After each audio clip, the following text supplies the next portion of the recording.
আরে তুমি এই গাড়ি তুলতেছো কেন? সামিলের গাড়ি না? জি স্যার। সামিলের গাড়িতে উড়ে যাচ্ছিলাম। সামিল স্যার বলছে ম্যাডাম নিয়ে এগিয়ে যেতে স্যার। কামরুল ভাই দ্বারা এটা সম্ভব। আসসালামু আলাইকুম ভাবি। ওয়ালাইকুম আসসালাম। কেমন চলতেছে সবকিছু? এই তো। হ্যালো ভাবি, আজকে আমার সব সন্দেহ দূর হয়ে গেছে ভাবি। আজকে আমি শিওর হয়ে গেছি ভাবি। ও ভাই, আসসালামু আলাইকুম। কি মনে করে? এই আসলাম আর কি রাকিবের সাথে দেখা করতে। আর রাকিবের সাথে ও আছে অ্যাকাউন্টস রুমের দিকে আছে। ভাবে আপনি একটু ওয়েট করেন, আমি দেখছি। দাদি অফিসে আসছে? আমাকে তো বলে নাই।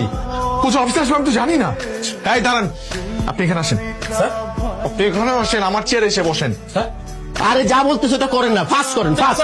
উনি হচ্ছে আমাদের অ্যাকাউন্টস ম্যানেজার। ও আসসালামু আলাইকুম। ভালো আছেন না? জি, আপনি ভালো আছেন? আমরা সবাই খুব ভালো আছি। ডক্টর কি বললো?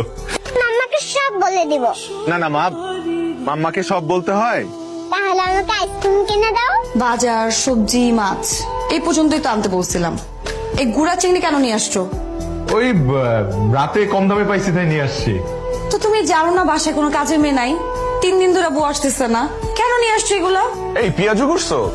আরে আস্তে, মাত্র ভেজে নিয়ে আসলাম, গরম না। আমি ব্রাউনি খাবো না, আমি আইসক্রিম খাবো, আইসক্রিম খাবো, আইসক্রিম খাবো। আইসক্রিম খাওয়া যাবে না, ঠান্ডা লাগবে তোমার। কেমন আছিস তুই? জি স্যার।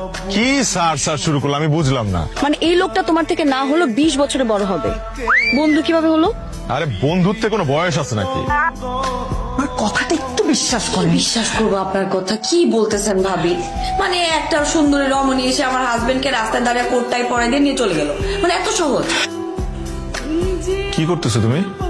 কি কি করব? সাইলেন্ট করতেছি তোমার ফোন। তোমাকে না বলছি রাতে বেলা ফোন সাইলেন্ট করে রাখবা। উঠা যাবে তো না হলে ঘুম থেকে। অফিসের গাড়ি মানে মানে কোনো বড় জিপে করে যাও? বড় জিপ কই পাবো? হ্যালো, আসসালামু আলাইকুম স্যার। ওয়ালাইকুম সালাম। জেরিন, জি স্যার। শুনেন একটা কাজ করেন, আজকে আমাকে নিতে আসতে হবে না, আমি আমার মতো চলে আসতেছি, আপনারা আপনাদের মতো চলে যান। ওকে স্যার, ওকে।